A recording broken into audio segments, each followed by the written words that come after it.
الحمدللہ رب العالمین والصلاة والسلام علی سید المرسلین اما بعد فاعوذ باللہ من الشیطان الرجیم بسم اللہ الرحمن الرحیم۔ پڑھیے الصلاة والسلام علیک یا رسول اللہ وعلی آلک واصحابک یا حبیب اللہ، الصلاة والسلام علیک یا نبی اللہ وعلی آلک واصحابک یا نور اللہ۔ درود پاک پڑھنے کے بے شمار فضائل و برکات ہیں۔ سرکار دو عالم نور مجسم صلی اللہ تعالیٰ علیہ وسلم کا فرمان ہے، من صلی علیہ یوم الجمعۃ مئتی صلاۃ، جس نے مجھ پر جمعہ کے دن 200 بار درود پاک پڑھا، غفر لہ ذنب مئتی عام، اس کے 200 سال کے گناہ معاف ہو جائیں گے۔ صلو علی الحبیب صلی اللہ تعالیٰ علی محمد صلی اللہ علیہ وسلم۔ قرآن پاک کی کچھ آیتیں اور ان آیتوں کا ترجمہ اور پھر اس کے تحت کچھ باتیں سیکھتے ہیں۔ آج قرآن پاک کی ایک آیت کو ہم سنیں گے، پارہ نمبر 21 ہے، سورہ احزاب ہے اور آیت نمبر ہے 23۔ لیکن اس آیت میں ایک شاندار عظیم شخصیت اور اس شخصیت کی زندگی میں ہونے والا ایک دردناک واقعہ، اس کو بھی جانیں گے، کیونکہ 18 ذوالحجہ حضرت سیدنا عثمان غنی رضی اللہ تعالیٰ عنہ، خلیفۃ المسلمین امیر المؤمنین عثمان با حیا رضی اللہ تعالیٰ عنہ کا یوم شہادت ہے۔ آج انشاءاللہ قرآن پاکی کے ذریعے شان عثمان غنی رضی اللہ تعالیٰ عنہ سننے کی کوشش کریں گے۔ ایک ایسا واقعہ آپ کی لائف میں پیش آیا اور اس یوں سمجھے کہ جب بھی اس واقعے کو سنتے ہیں دل غمزدہ بھی ہو جاتا ہے، اور آپ کی مظلومیت، پھر آپ کا اللہ کی رضا پر راضی رہنا، آپ کا صبر کیسا تھا، یہ سب جاننے کو موقع ملتا ہے۔ اللہ قرآن مجید فرقان حمید میں ارشاد فرماتا ہے، من المؤمنین رجال صدقوا ما عاہدوا اللہ علیہ فمنہم من قضا نحبہ ومنہم من ينتظر وما بدلوا تبدیلا۔ ترجمہ کنز العرفان، مسلمانوں میں کچھ وہ مرد ہیں جنہوں نے اس عہد کو، یعنی اس وعدے کو سچا کر دکھایا جو انہوں نے اللہ سے کیا تھا، تو ان میں کوئی اپنی منت پوری کر چکا اور کوئی ابھی انتظار کر رہا ہے، اور وہ بالکل نہ بدلے۔ سبحان اللہ۔ پیارے اسلامی بھائی، حضرت عثمان غنی رضی اللہ تعالیٰ عنہ عظیم صحابی رسول ہیں، مسلمانوں کے تیسرے خلیفہ ہیں، سابقین اولین، یعنی اعلان نبوت کے بعد جلد ہی ایمان قبول کرنے والوں میں سے ہیں۔ اسلام قبول کرنے میں آپ کا چوتھا یا پانچواں نمبر ہے۔ اس سے آپ کو اندازہ ہوگا کہ ون آف دا ارلیسٹ، سب سے اولین اسلام قبول کرنے والوں میں حضرت عثمان غنی رضی اللہ تعالیٰ عنہ۔ عشرہ مبشرہ، یعنی جو جن 10 صحابہ کو جنت کی خوشخبری نبی پاک نے اپنی زبان مبارک سے عطا فرمائی، اعلیٰ حضرت ان کے بارے میں کہتے ہیں نا، وہ 10 جن کو جنت کا مژدہ ملا، یعنی وہ 10 شخصیات جن کو جنت کی خوشخبری ملی، وہ 10 جن کو جنت کا مژدہ ملا، اس مبارک جماعت پہ لاکھوں سلام۔ حضرت عثمان غنی از ون آف دیم، آپ بھی ان 10 خوش نصیب صحابہ میں سے ہیں۔ اچھا، پھر نبی پاک علیہ الصلوۃ والسلام کا ان پر اعتماد دیکھیں کہ پیارے آقا علیہ الصلوۃ والسلام نے ایک کے بعد اپنی دوسری صاحبزادی کا نکاح حضرت عثمان غنی رضی اللہ تعالیٰ عنہ سے کیا، یعنی کسی بھی نبی کی، صرف نبی پاک کی نہیں، کائنات میں is one and only in all universe, پوری دنیا میں کوئی ایک بندہ ایسا نہیں ہے حضرت عثمان غنی رضی اللہ تعالیٰ عنہ کے علاوہ کہ جن کے نکاح میں کسی بھی نبی کی 2 بیٹیاں آئی ہوں۔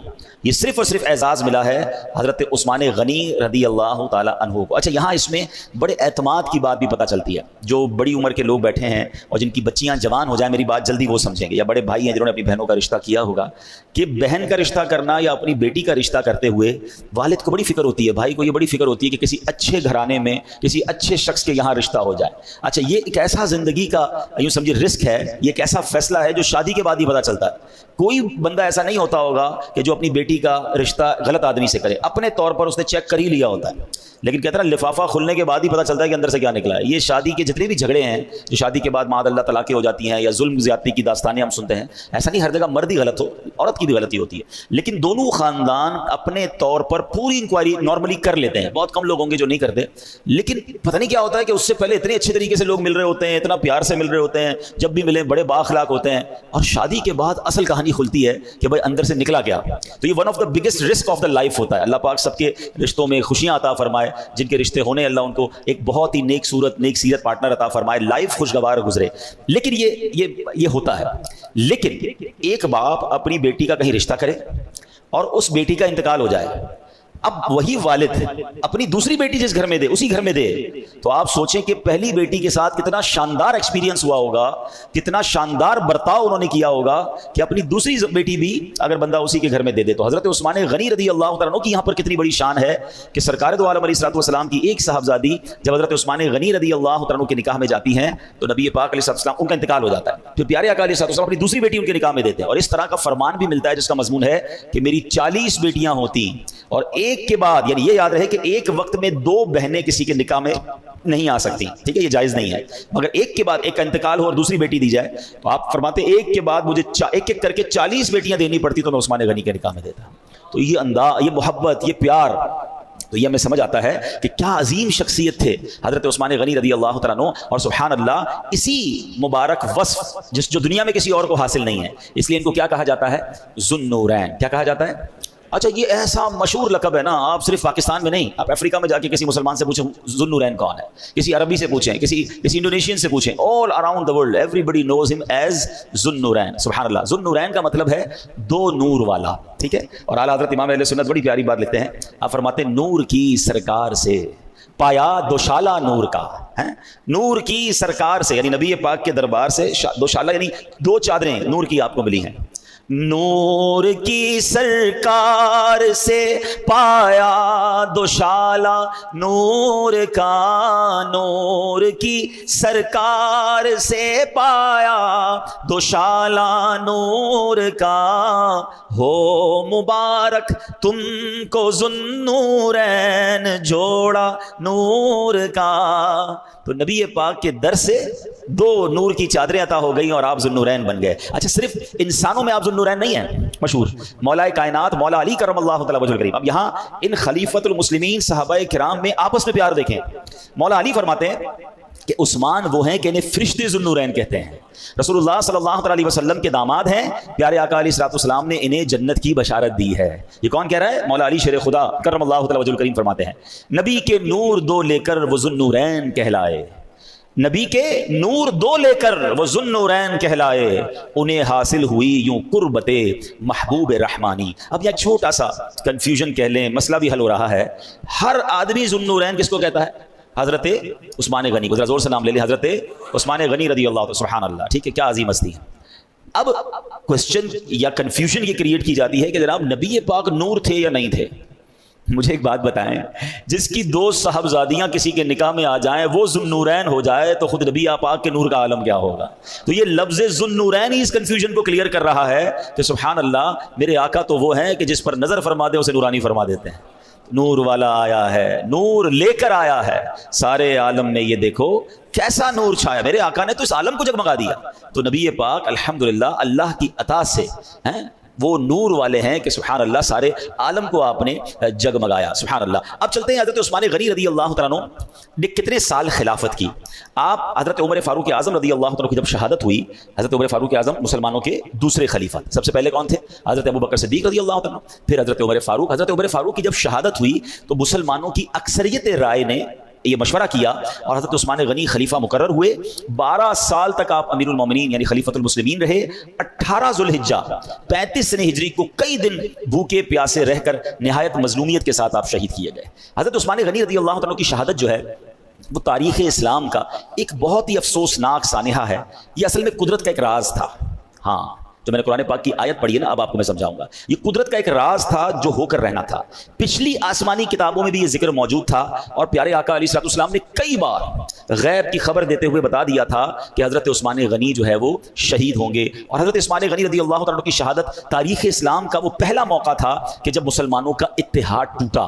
ایک غیر مسلم تھا، یہ اس کی سازش تھی، اور اسی سازش کے نتیجے میں مصر کے کچھ لوگوں نے بغاوت کی، حضرت عثمان غنی رضی اللہ تعالیٰ کے گھر کا گھیراؤ کیا۔ 40 دن تک آپ کو بھوکا پیاسا قید رکھا گیا، مظلومیت کے ساتھ شہید ہوئے۔ آپ کی شہادت سے ہمیں بہت کچھ سیکھنے کو ملتا ہے۔ ہم نے جو پارہ 21 کی سورہ احزاب کی 23ویں آیت سننے کی جو ہم نے سعادت پائی ہے، اب ذرا اس آیت کو ایلوبریٹ کرتے ہیں، مزید سمجھتے ہیں۔ آیت کریمہ کی ذرا مختصر وضاحت سنیے گا۔ من المؤمنین رجال صدقوا، مسلمانوں میں کچھ مرد وہ ہیں جنہوں نے سچا کر دکھایا۔ ما عاہدوا اللہ علیہ، کیا سچا کر دکھایا؟ اس وعدے کو، اس عہد کو جو انہوں نے اللہ سے کیا تھا۔ علماء تفسیر فرماتے ہیں کہ حضرت عثمان غنی، حضرت طلحہ، حضرت سعد بن زید، سیدنا امیر حمزہ رضی اللہ تعالیٰ عنہ اور حضرت مصعب بن عمیر اور دیگر صحابہ کرام نے اپنے آپ پر یہ وعدہ لے لیا تھا، عہد کیا تھا کہ ہم نبی پاک علیہ الصلوۃ والسلام کے ساتھ آخر وقت تک رہیں گے، ان کی بات ان کو فالو کریں گے، ان کا ساتھ دیں گے یہاں تک کہ ہم شہید کر دیے جائیں۔ تو چنانچہ یہ اپنے وعدے پر آخری وقت تک قائم رہے۔ اللہ فرماتا ہے فَمِنْهُمْ مَنْ قَضَى نَحْبَهُ، تو ان میں کوئی اپنی منت پوری کر چکا، یعنی حضرت امیر حمزہ، حضرت مصعب بن عمیر رضی اللہ تعالیٰ عنہ یہ شہادت کا رتبہ پا چکے تھے، اپنا وعدہ پورا کر دیا، منت ان کی پوری ہو گئی۔ اور آگے قرآن کہتا ہے وَمِنْهُمْ مَن يَنتَظِرُ وَمَا بَدَّلُوا تَبْدِيلًا، اور کوئی ابھی انتظار کر رہا ہے اور بالکل نہ بدلے۔ حضرت عثمان غنی اور حضرت طلحہ رضی اللہ تعالیٰ عنہ وہ تھے جو اس رتبہ شہادت کے انتظار میں ہیں، اور یہ سب وہ صحابی ہیں جو اپنے وعدے سے بالکل نہیں بدلے۔ سبحان اللہ، یعنی یہ قدرت کی طرف سے ہونا تھا، اور یہ منتظر تھے شہادت کے لیے، کیونکہ نبی پاک کی زبانی بھی سن چکے تھے، اپنے آپ سے بھی وعدہ لے لیا تھا، موت سے ڈرنے والے تھے نہیں، اور شہادت کا مرتبہ مل جائے تو سبحان اللہ۔ روایتوں میں آتا ہے کہ نبی پاک علیہ السلام ایک بار احد پہاڑ تشریف لے گئے۔ آپ میں سے جو مدینے پاک گئے ہیں انہوں نے احد پہاڑ ضرور دیکھا ہوگا، اور جو نہیں گئے میں دعا کرتا ہوں اللہ پاک ہم سب کو جلدی جلدی مدینے کی حاضری عطا فرمائے، بلکہ جو گئے ہیں اللہ انہیں بھی عطا فرمائے، کیونکہ جو ہو کر آتا ہے اسے اور محبت بڑھ جاتی ہے۔ مدینہ مکہ وہ شہر ہے جس نے نہیں دیکھا وہ بھی تڑپ رہا ہے، جس نے دیکھ لیا وہ اور تڑپ رہا ہے۔ شربت دید نے ایک آگ لگائی دل میں، تپش دل کو بڑھایا ہے بجھانے نہ دیا، دل میں آگ اور بڑھ جاتی ہے، محبت اور بڑھ جاتی ہے۔ تو جبل احد جو ہے وہ بہت بڑا پہاڑ ہے، اور یہ پہاڑ کے بارے میں بتایا جاتا ہے کہ آل ٹوگیدر یہ 9 میل لمبا پہاڑ ہے، پورا سمجھ رینج آف ماؤنٹینز ہے۔ اور یہ احد پہاڑ کے بارے میں نبی پاک علیہ السلام فرماتے ہیں جس کا مضمون ہے کہ احد مجھ سے محبت کرتا ہے، میں احد سے محبت کرتا ہوں، اور یہ میرے ساتھ جنت میں جائے گا۔ اب ذرا غور کیجئے، پہاڑ نبی پاک سے محبت کر رہا ہے، پیارے آقا فرماتے ہیں ہم اس سے محبت کرتے ہیں اور یہ جنت میں بھی ہمارے ساتھ جائے گا۔ اب علماء نے اس میں بڑی پیاری ڈیبیٹ کی اس حدیث کے تحت۔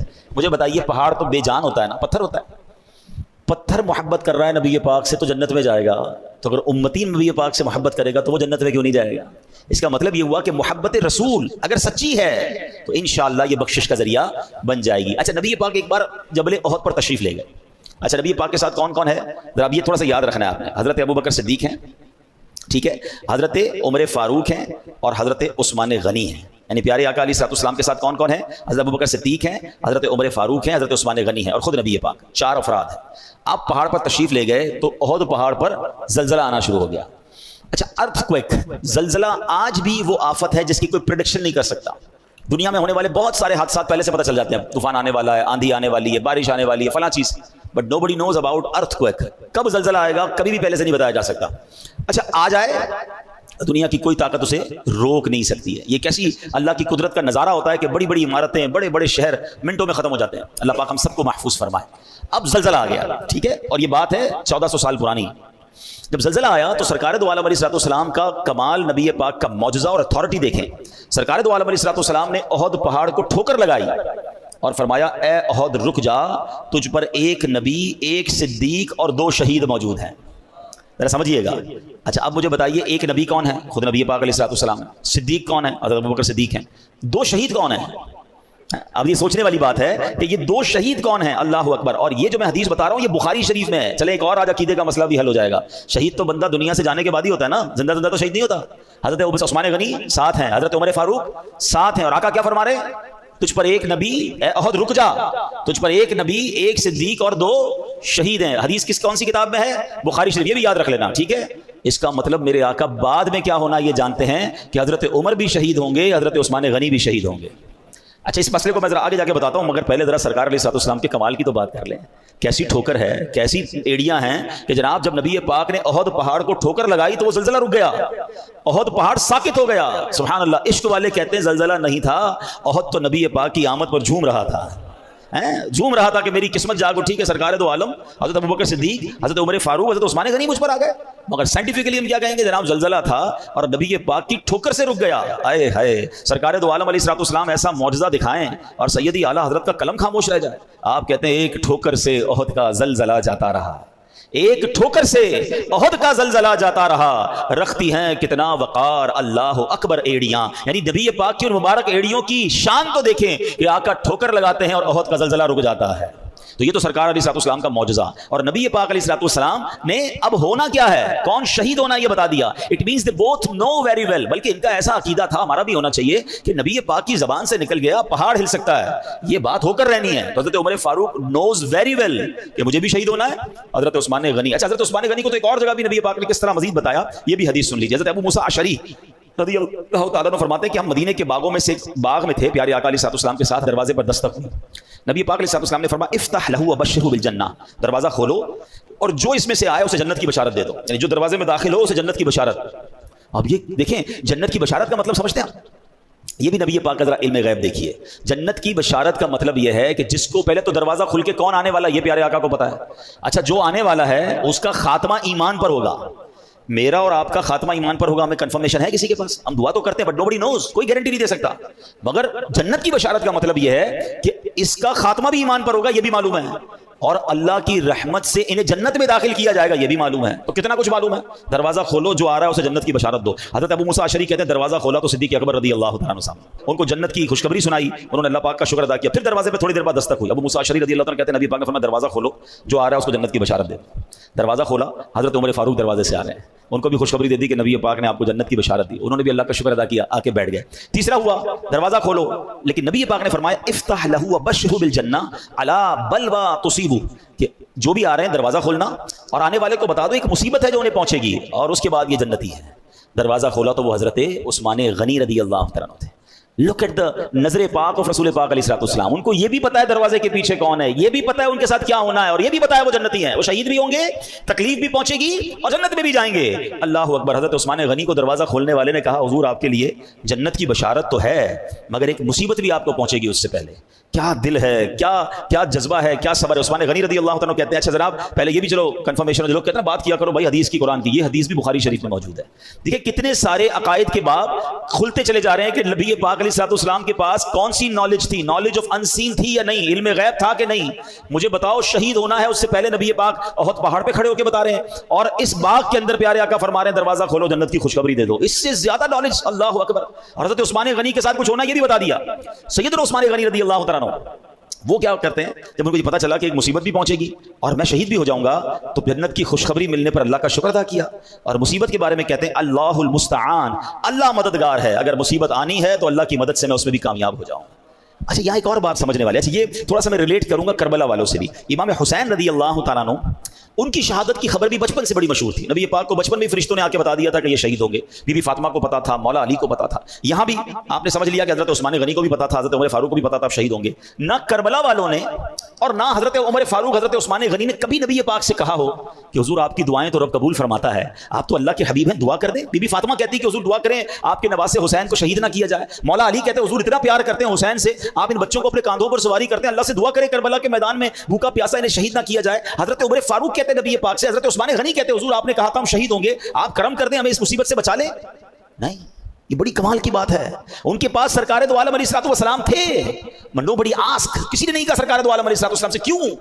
وہ سب امتحان کے لیے راضی تھے, وہ سب امتحان کے لیے پریپیئر تھے, انہیں خوشی تھی, اس امتحان کی بھی خوشی تھی کہ اگر رب اسی میں راضی ہے تو ہم رب کی امتحان میں راضی ہیں, ہم اس آزمائش میں راضی ہیں. یہ سیکھنے والی باتیں ان واقعات سے حضرت عثمان غنی کو معلوم تھا. اور ہمیں پتہ کیا چلا کہ نبی پاک کو کیا کیا معلوم ہے. شاعر کہتے ہیں نا, جو ہو چکا ہے جو ہوگا حضور جانتے ہیں, خدا تیری عطا سے خدایا حضور جانتے ہیں, وہی ہیں پے کرے شرم و حیا وہ ذوالنورین, مقام ان کی حیا کا حضور جانتے ہیں. سبحان اللہ. اب یہاں ایک اور بات سیکھنے کو ملی کہ نبی پاک علیہ الصلوۃ والسلام کی احادیث سے بھی سیکھنے کو ملتا ہے کہ ہمیں اللہ پاک سے ملنے کو یعنی آخرت کو محبوب رکھنا چاہیے. ہم تو موت سے ڈرتے ہیں نا, نیک لوگ نہیں ڈرتے, اللہ والے نہیں ڈرتے. حدیث پاک سنیے, من احب لقاء اللہ احب اللہ لقاءہ, جو اللہ پاک سے ملاقات کا شوق رکھتا ہے اللہ پاک بھی اس کی ملاقات کو پسند فرماتا ہے. اللہ ایسا شوق دے کہ رب سے ملاقات کا شوق ہو جائے. دنیا میں اتنا غرق ہو جاتے ہیں کہ مرنے سے ڈر لگ رہا ہوتا ہے لوگوں کو, ارے سب چھوٹ جائے گا, ساری لگژری چلی جائیں گی, ساری چیزیں چلی جائیں گی. مرنا پھر بھی ہے. جس کو دنیا سے بہت زیادہ محبت ہے, جو مرنا نہیں چاہتا, مرنا اس کو بھی پڑے گا, لیکن مزہ یہ ہے کہ بندہ دنیا میں رہ کر اگر آخرت کو محبوب کر لے تو نہ مرنے کا خوف ہوگا نہ جناب تکلیف ہوگی, بلکہ بندہ راضی رہے گا. وہ کہتے ہیں نا, جان دے دو وعدہ دیدار پر, جو عاشق رسول ہے نا اس کو موت تو تحفہ لگتی ہے، مومن کے لیے موت تحفہ ہے. کیوں؟ قبر میں سرکار کا جلوہ دیکھیں گے نا.